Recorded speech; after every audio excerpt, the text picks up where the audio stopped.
के निर्माण के लिए रक्षा क्षेत्र में आत्मविश्वास की भावना अनिवार्य है। बहुत लंबे समय से देश में चीफ ऑफ डिफेंस स्टाफ की नियुक्ति पर विचार किया जा रहा था, लेकिन निर्णय नहीं हो पा रहा था। यह निर्णय नए भारत के आत्मविश्वास का प्रतीक है। बहुत लंबे समय तक रक्षा उत्पादन में विदेशी निवेश की अनुमति नहीं थी। श्रद्धेय अटल जी की सरकार के समय यह नई पहल की शुरुआत हुई थी। हमारी सरकार आने के बाद इसमें और सुधार किए गए और अब पहली बार इस सेक्टर में 74% तक एफडीआई ऑटोमेटिक रूट से आने का रास्ता खोला जा रहा है। यह नए भारत के आत्मविश्वास का परिणाम है। दशकों से ऑर्डिनेंस कारखानों के सरकारी विभागों की तरह ही चलाया जा रहा था। एक सीमित विजन के कारण देश का नुकसान तो हुआ ही, वहां जो काम करने वाले लोग थे, जिनके पास टैलेंट थी, कमिटमेंट था, मेहनती थे, ये हमारा बहुत ही अनुभव से संपन्न हमारा जो मेहनत करने वाला श्रमिक वर्ग वहां जो है, उनका तो बहुत नुकसान हुआ। जिस सेक्टर में करोड़ों लोगों के रोजगार के अवसर बन सकते थे, उसका इकोसिस्टम बहुत ही सीमित रहा। अब ऑर्डिनेंस कारखानों का कॉर्पोरेटाइजेशन करने की दिशा में हम आगे बढ़ रहे हैं। इस प्रक्रिया के पूरा होने पर श्रमिकों और सेना दोनों को बल मिलेगा। यह नए भारत के आत्मविश्वास का प्रमाण है। साथियों, रक्षा उत्पादन में आत्मनिर्भरता को लेकर हमारा कमिटमेंट सिर्फ बातचीत में या फिर कागजों तक ही सीमित नहीं है। इसके कार्यान्वयन के लिए एक के बाद एक ठोस कदम उठाए गए हैं। सीडीएस के गठन के बाद सेना के तीनों अंगों में प्रोक्योरमेंट पर समन्वय बहुत बेहतर हुआ है। इससे डिफेंस इक्विपमेंट्स की खरीद को स्केल अप करने में मदद मिल रही है। आने वाले दिनों में डोमेस्टिक इंडस्ट्री के लिए ऑर्डर्स का साइज भी बढ़ने वाला है। यह सुनिश्चित करने के लिए रक्षा मंत्रालय के कैपिटल बजट का एक हिस्सा अब भारत में बने उपकरणों के लिए अलग से रख दिया गया है। हाल में आपने देखा होगा कि 101 डिफेंस आइटम्स को पूरी तरह से घरेलू खरीद के लिए सुरक्षित कर दिया गया है। आने वाले दिनों में इस लिस्ट को और व्यापक बनाया जाएगा। इसमें और आइटम्स जुड़ते रहेंगे। इस लिस्ट का उद्देश्य आयात को रोकना मात्र नहीं है, बल्कि भारत में उद्योगों को प्रोत्साहित करने के लिए यह कदम उठाया गया है।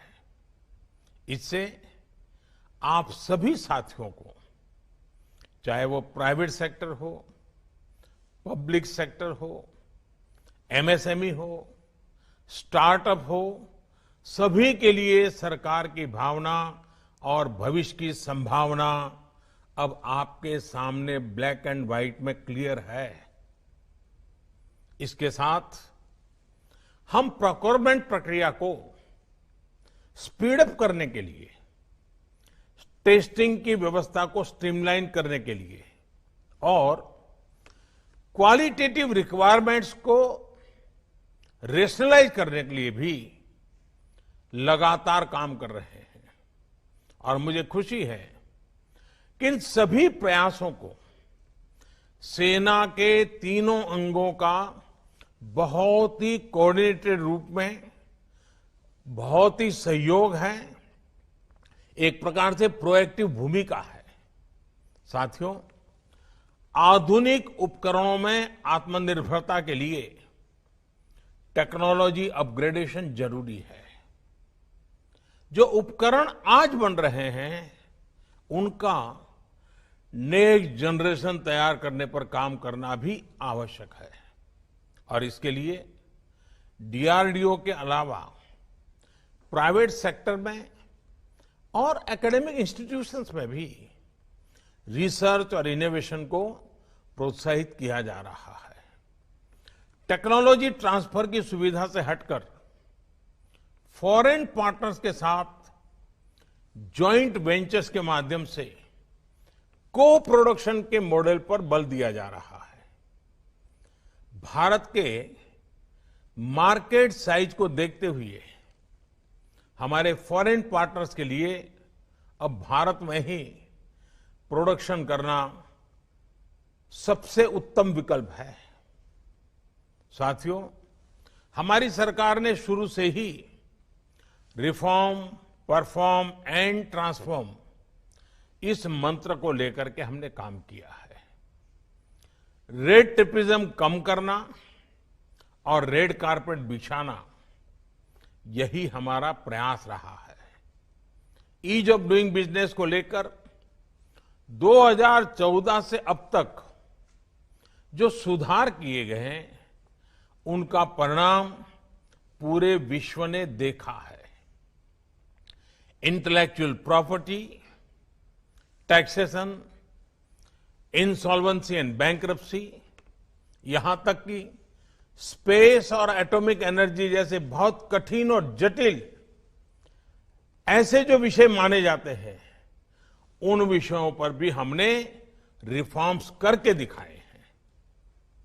और आप तो अब भली भाली जानते हैं, पिछले दिनों लेबर लॉज में रिफॉर्म्स का सिलसिला भी लगातार जो शुरू हुआ है, चल रहा है।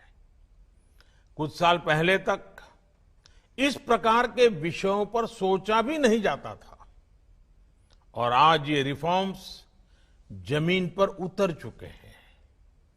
रिफॉर्म्स का यह सिलसिला थमने वाला नहीं है, हम आगे बढ़ते ही जाने वाले हैं और इसलिए न थमना भी है और न थकना भी है। न मुझे थकना है, न आपको थकना है। हमें आगे भी आगे बढ़ते रहना है और हमारी तरफ से मैं आपको बताता हूं, यह हमारा कमिटमेंट है। साथियों, जहां तक इंफ्रास्ट्रक्चर की बात है, जो डिफेंस कॉरिडोर पर तेजी से काम चल रहा है, उत्तर प्रदेश और तमिलनाडु सरकारों के साथ मिलकर state of the art infrastructure तैयार किया जा रहा है।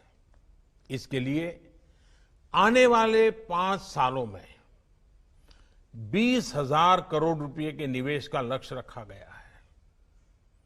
एमएसएमई और स्टार्टअप से जुड़े एंटरप्राइज लीडर्स को प्रोत्साहित करने के लिए आईडेक्स की जो पहल की गई थी, उसके भी अच्छे परिणाम मिल रहे हैं।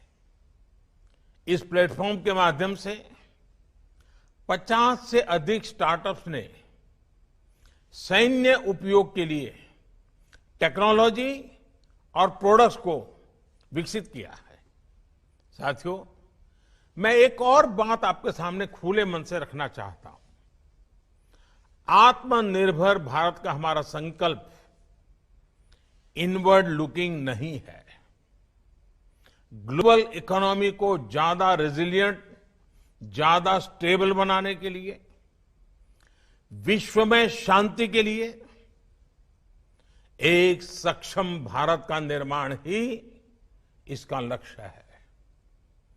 यही भावना डिफेंस मैन्युफैक्चरिंग में आत्मनिर्भरता के लिए भी है। भारत में अपने कई मित्र देशों के लिए रक्षा उपकरण का एक भरोसेमंद सप्लायर बनने की क्षमता है। इससे भारत की स्ट्रेटेजिक पार्टनरशिप को और बल मिलेगा और हिंद महासागर क्षेत्र में भारत की नेट सिक्योरिटी प्रोवाइडर की भूमिका और सुदृढ़ होगी।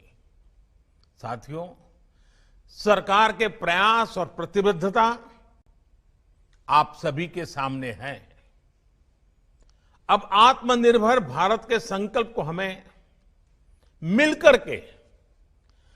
मिलकर के इसे सिद्ध करना है। चाहे प्राइवेट सेक्टर हो या पब्लिक सेक्टर हो या फिर हमारे फॉरेन पार्टनर्स, आत्मनिर्भर भारत सभी के लिए विन विन संकल्प है। इसके लिए आपको एक बेहतर इकोसिस्टम देने के लिए हमारी सरकार प्रतिबद्ध है। यहां आपकी तरफ से जो भी सुझाव आए हैं वे बहुत ही उपयोगी सिद्ध होने वाले हैं और मुझे बताया गया है कि defence production and export promotion policy का ड्राफ्ट सभी स्टेक होल्डर्स के साथ साझा किया गया है। आपके फीडबैक से इस पॉलिसी को जल्द से जल्द लागू करने में मदद मिलेगी। यह भी जरूरी है कि आज का ये सेमिनार एक वन टाइम इवेंट न रहे, बल्कि आगे भी ऐसे आयोजन होते रहें।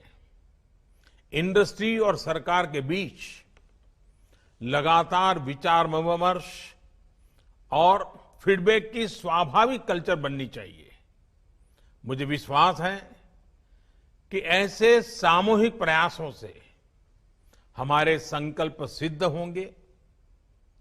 मैं फिर एक बार आप सबने समय निकाला, आत्मनिर्भर भारत बनाने के लिए आत्मविश्वास के साथ आप जुटे। मुझे विश्वास है कि आज जो संकल्प हम सब ले रहे हैं, इसको पूर्ण करने में हम सब अपनी अपनी जिम्मेवारी बहुत अच्छे ढंग से निभाएंगे। मैं फिर एक बार आप सभी को बहुत बहुत शुभकामनाएं देता हूं। बहुत बहुत धन्यवाद।